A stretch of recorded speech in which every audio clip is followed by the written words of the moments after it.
Gladys Chen, the lead parent of a not-for-profit incorporation consisting of 7 sets of parents, all with adult children who have special needs. The name of the group, and Gladys will tell you more about this, is the Silver Linings Family Circle, and they operate a small Tucker gift shop located inside a long-term care facility. And they've been doing this since 2013. And the goal of this experience, and Gladys will tell more for sure, is to educate and train these individuals so they'll have more skill sets to offer potential employers. And the goal is to, ultimate goal is to train other youth with the help of their own children who will have been trained through this experience to be able to go out into the working world. Yeah, okay. It's a good topic that Maria left on, about that transition from high school into adulthood. Can you hear me? Yeah, just hold it close. Yeah. Okay. I was concerned about that since my daughter Justine, who's 23 now, since she was 5, 6 growing up. I started to do a lot of research on what was out there for her when she turned 21 and she was out of school. But you always put it at the back of your head and you think, oh, I'm going to think about that tomorrow. Well, you know what? That tomorrow comes earlier than you ever thought it would. That is why I started to look up. We're from the New York region, and Community Living York South plays a large part of my story. From Community Living York South, I was able to get into a group of 12 young girls. They had a little club going. Every Saturday we'd meet from 2 to 5. They would meet from 2 to 5, but the parents would meet once a month. We would brainstorm then. We'd talk about the possibilities. One of the parents, most of the parents were from Hong Kong. One of the parents brought up the fact that, hey, in Hong Kong there's this cafe where children living with disabilities were serving coffee to customers. And I said, you're crazy. They're slow. The customers, you know, by the time the coffee is ready, they're out the door. But I held that idea in the back of my head. Justine, who's now 23, was fortunate enough to get into the Humber College CIC program that would take her 2 more years of her schooling life.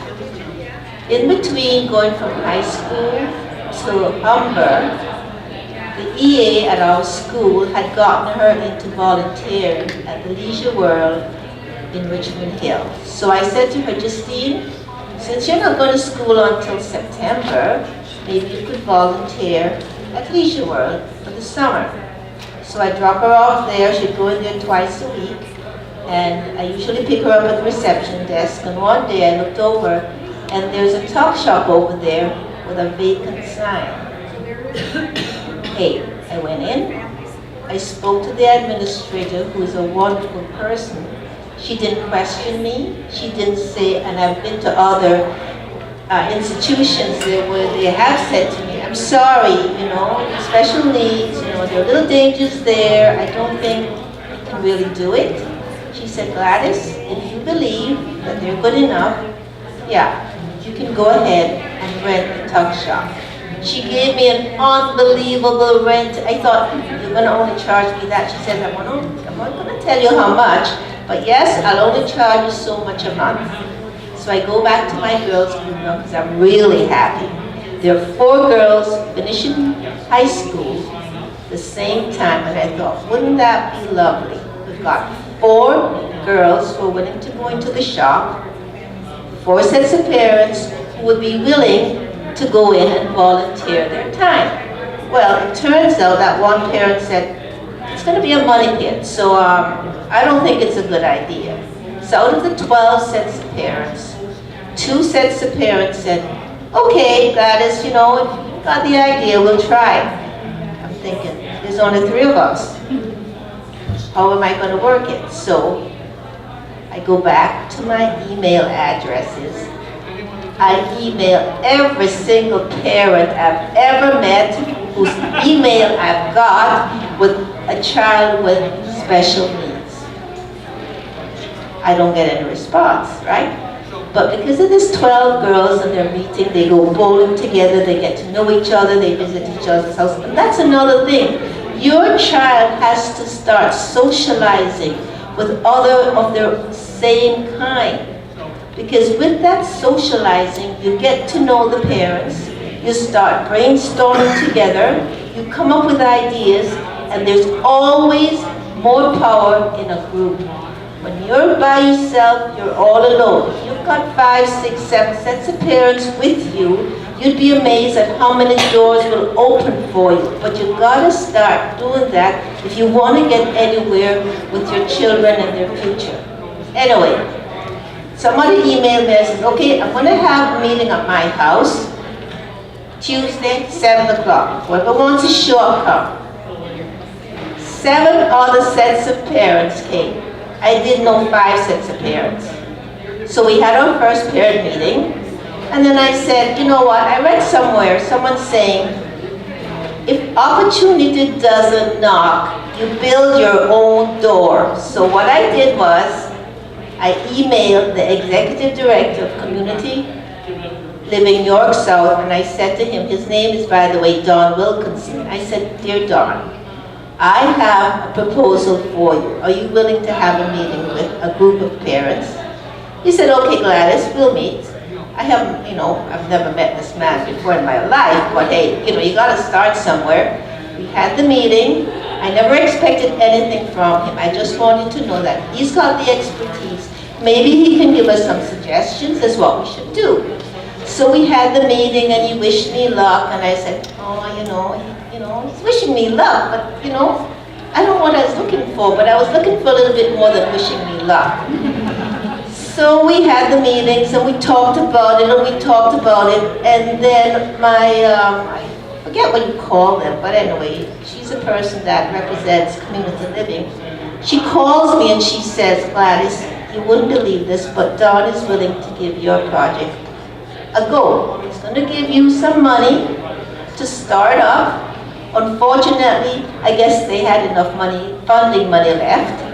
We only have 3 months to get this thing going. So, totally unplanned. One of the parents said to me, Gladys, who's going to mind the store? I said, I don't know, but we've got to use up this money.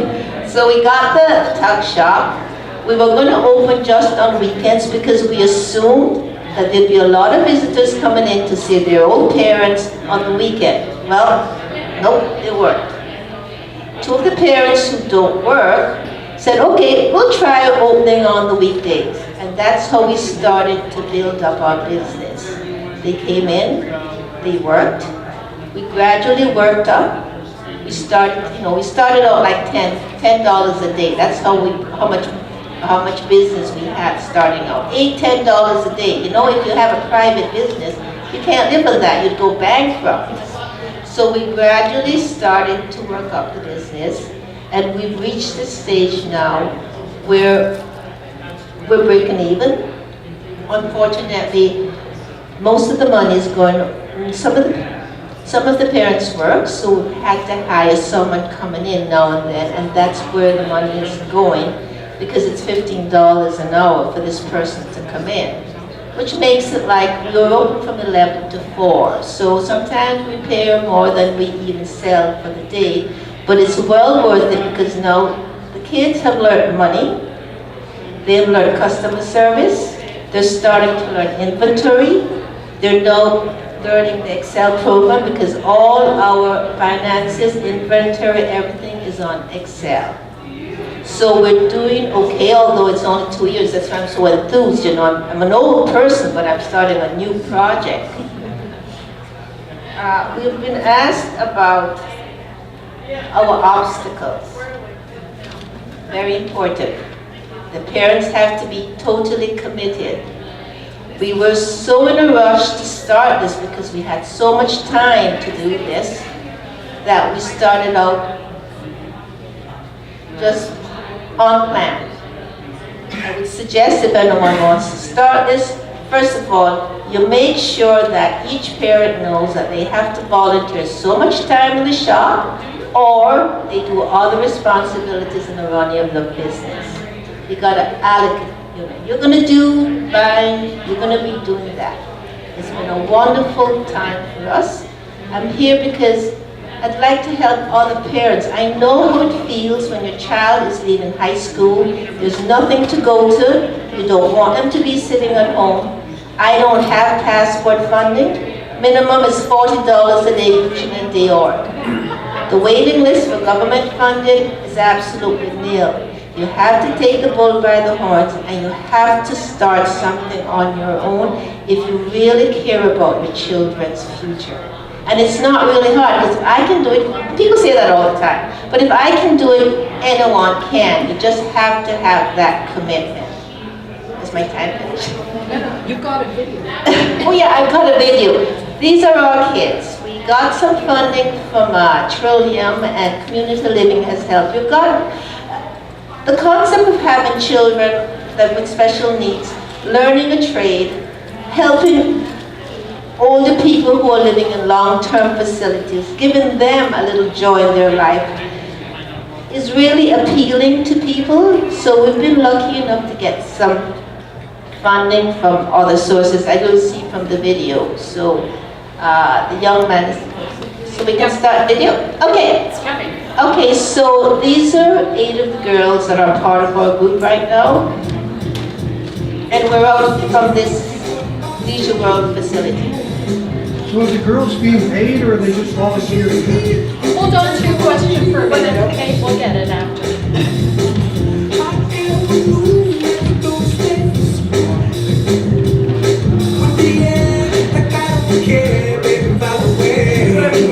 This is where we cover powder. This was the tuck shop before we opened, and then this is it now. We get a lot of donated items from family and friends.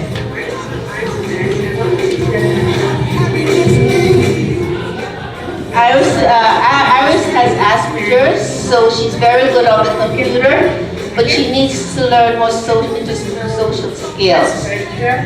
And cashiers here. 10.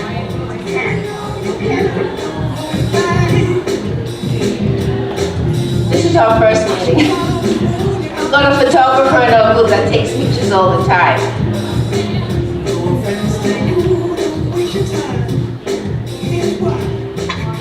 Hi, my name is Danny, and I worked for more than 3 or 4 years in the tuck shop. Nah. The people and the co-workers are very, very nice to me. Because they are nice, kind, friendly, and very, very helpful.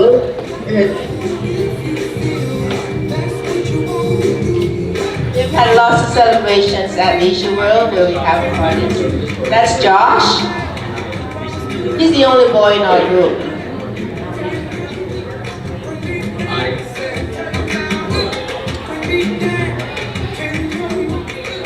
Hello, my name is Ethan Lee. I worked at the tuck shop on the weekends. I have learned serving the customers with a big smile, making coffees and tea, bagels and patties.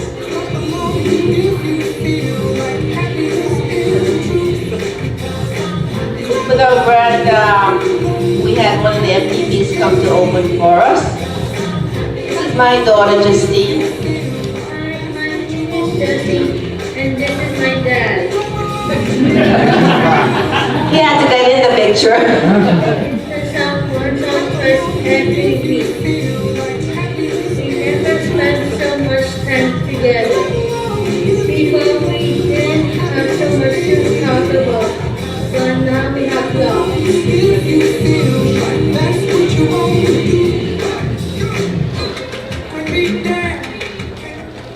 This is very quiet, just as you can tell, she's very quiet.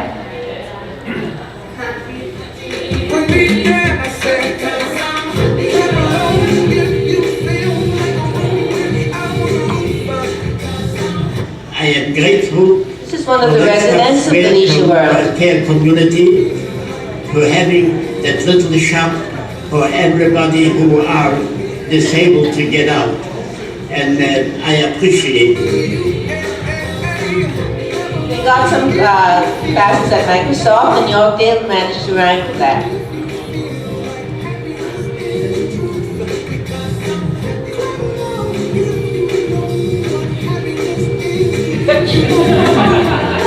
She's right.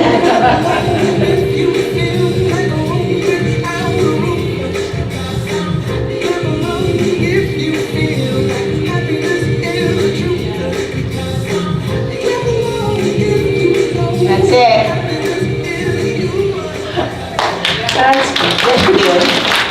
I didn't do anything. It was a perfect storm. Oh. I couldn't believe this. And you know what? As I said before, I still get emotional about it.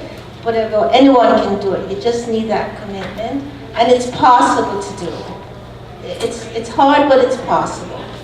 So I think we had a question from this gentleman. You want to ask your question? So are the workers being paid, like the people with disabilities? Because we've got some parents that only come in once a month. Because my daughter's finished school now, there are a couple of them that's finished school. And so to even that playing field, we give them a stipend, because it's not fair that one child comes in for 5 hours for the month and another child comes in for 15 hours for the week. So it's not much, but it evens the playing field a bit. Is the hope, can I ask you, Gladys, is the hope that this isn't the end of the road for these young folks, that they're learning skills and they may go someplace else with them? Personally speaking, for me and my daughter and my husband, we're hoping to keep the group there because they're protected. They're in a protected environment. You know, we're there with them. I have seen so much prejudice, like Maria is talking about. It doesn't hurt them because they're not even aware of this sometimes. But I am. And it hurts when people are demeaning to them. So I'm just hoping that other parents will be more interested enough, because I spoke to the administrator at this Leisure World. I've traveled to another Leisure World, and they are interested in having groups like ours in their other tuck shops. It's just that I can help people, I can guide them, but I'm not going to start another tuck shop because labor alone is difficult, you know, but I want to help others because sometimes you get so frustrated, you come to these meetings, you hear success stories, and then what? You go home and you say to yourself, what? How am I going to start? Well, I can help you. I have, you know, I want to do this because I know how it feels to be at that road where you want to do something, where you don't have a compass. And, you know, I'm one of those people that doesn't know north, south, east, and west. For my husband, it's left or right. There's no north. You know, so you don't have a direction pointer. And I'm still young enough in this business that I'd like to see other parents get that hope.